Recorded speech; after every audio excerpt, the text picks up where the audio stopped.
Sodier, por exemplo, que é um grande exemplo, que é o player leader de mercado hoje, que a gente vai atrás deles, deixando o recado para Sodiers.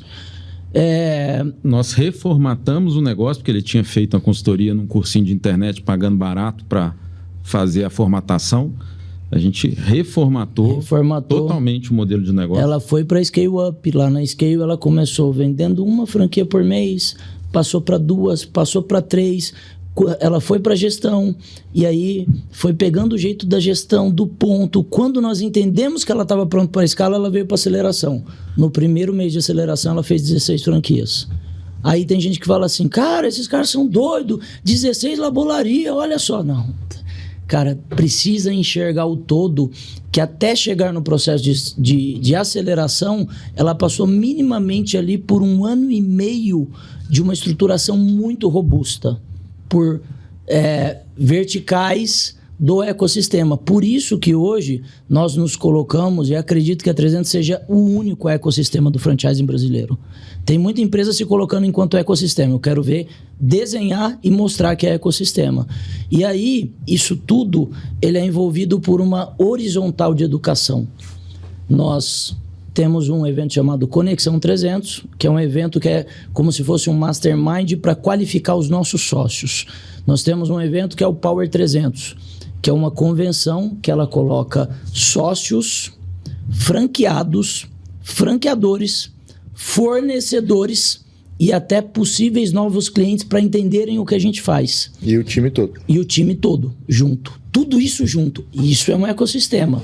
Nós temos uma vertical de educação que nós chamamos de Summit 300, que nós qualificamos, inclusive, franqueados de concorrente nosso. A gente fala para eles sobre mentalidade, sobre crescimento. E nós temos o Método 300, que quando a franqueadora quer entrar, que você foi no método, ele é um treinamento para franqueadores. Então a gente qualifica até os nossos concorrentes também. Porque o que nós queremos? Um mercado melhor. Nós não queremos que a 300 seja melhor, nós queremos que o mercado do franchising brasileiro seja um mercado melhor, para que a gente tenha a pena falar do franqueado profissional.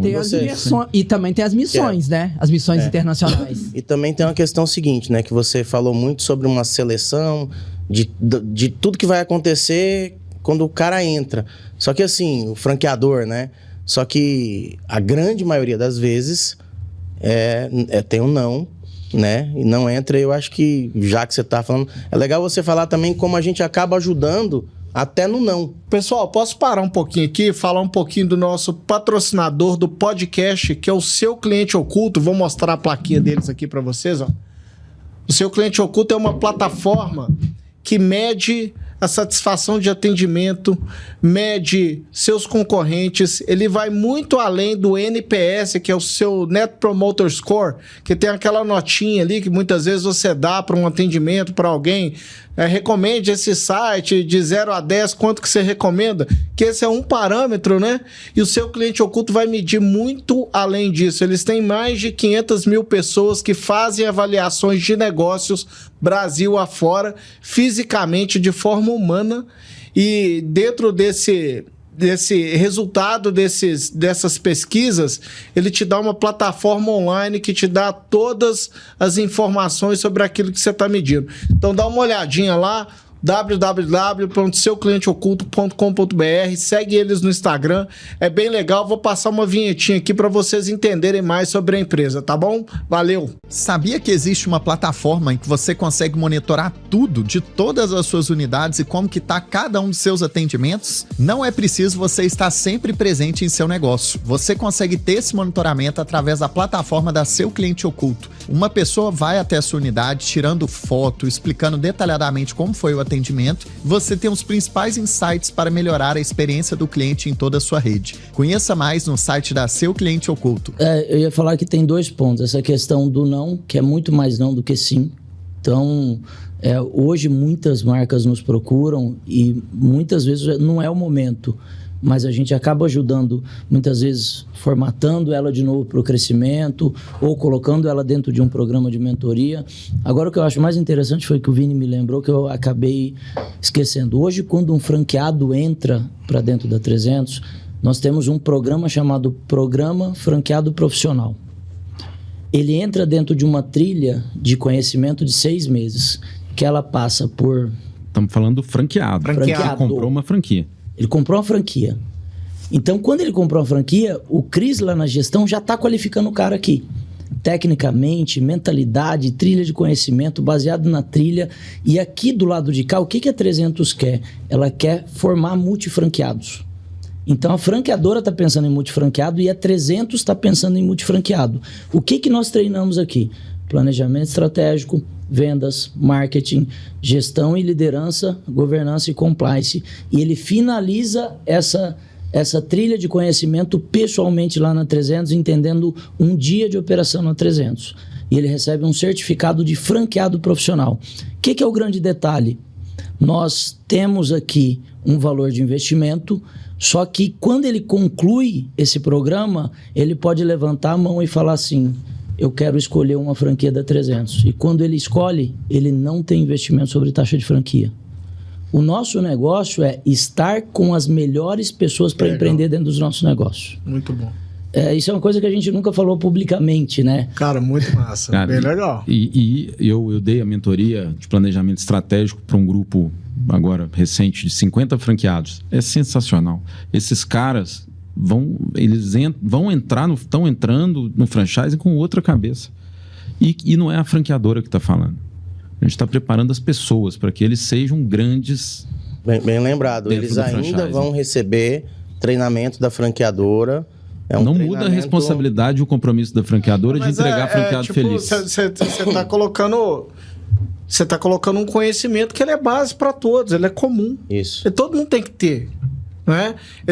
Todo mundo tem que entrar, você tem que ter um onboarding, você tem que saber sobre gestão, sobre finanças, sobre recursos humanos, você tem que... Né? O que o pessoal não sabe no mercado é que a gente mede NPS por contrato. As marcas que estão conosco precisam mensurar a satisfação dos seus franqueados. A gente se preocupa com isso porque a gente quer criar negócio de valor. Tem que criar uma rotina, né? Exatamente. E outro índice e outro indicador que a gente vem trazendo para a mesa e tem se preocupado cada vez mais é a quantidade de multifranqueados que a marca tem. Porque um negócio bom, a gente tem que preparar o franqueado para ter várias unidades, não uma. Então a gente sabe que esse é um indicador relevante e a gente tem focado em preparar, em medir, mensurar, se preocupar e preparar os caras para serem multifranqueados. O franchise moderno, né, Lúcio? A gente não rouba o sonho de ninguém, né? O franchise moderno, ele é muito mais do que capacitar ele só pro core business do negócio. É capacitar ele para ser um empresário de sucesso. Ele tem que ser um empresário. Muitas vezes eu falo isso muito, cara. Profissionais liberais, muitas vezes, um médico, um dentista, um advogado. O cara sai, ele forma na escola e ele não sabe que ele vai empreender. No primeiro dia que ele sai da escola, ele vai fazer isso. Eu acho que é meio um paralelo parecido com o mundo de franquia, né? Que muitas vezes ele tá entrando, ele tem um sonho de ter um negócio, e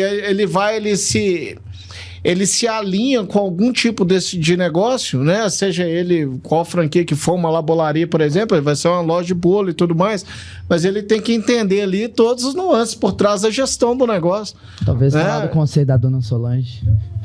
Eu queria falar em conselho, esse conselho de escolha de marca, quero perguntar pro Leandro.